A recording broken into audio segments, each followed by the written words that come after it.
పశ్చిమ గోదావరి జిల్లా భీమవరంలో నరసాపురం పార్లమెంటు జనసేన పార్టీ నిర్మాణ సారథుల సమాచార సేకరణ కమిటీ దరఖాస్తుల స్వీకరణ కార్యక్రమం ప్రారంభమైంది. కాకినాడ రూరల్ ఎమ్మెల్యే పంతం నానాజీ ఆధ్వర్యంలో నిర్వహించిన ఈ కార్యక్రమంలో పార్టీ అధ్యక్షుడు పవన్ కళ్యాణ్ నిర్దేశించిన మార్గదర్శకాల ప్రకారం పారదర్శకంగా ఎంపిక ప్రక్రియ నిర్వహించాలని సూచించారు. బాధ్యతలు ఆశించే ప్రతి ఒక్కరికి సమాన అవకాశం కల్పిస్తూ పార్టీ సంస్థాగత బలోపేతమే లక్ష్యమని నాయకులు తెలిపారు. చేపట్టిన ఈ గొప్ప కార్యక్రమానికి మేమందరూ కూడా ఆయనకి నమస్కరించాం.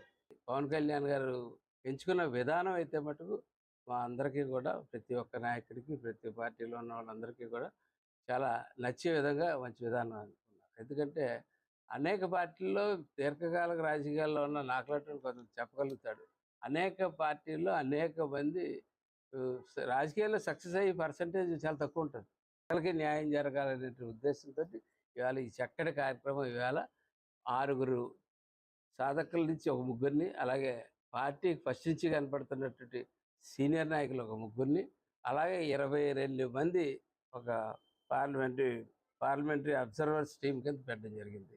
వీరితో పెట్టి ఈవేళ రాష్ట్రంలో ప్రతి కాన్స్టిట్యున్సీలోని ప్రతి పార్లమెంట్ కాన్స్టిట్యున్సీలోని ఇవాళ ఈ కార్యక్రమం స్టార్ట్ చేయడం జరిగింది. 5 ప్రెసిడెంట్ సెక్రటరీ నుంచి వచ్చినటువంటి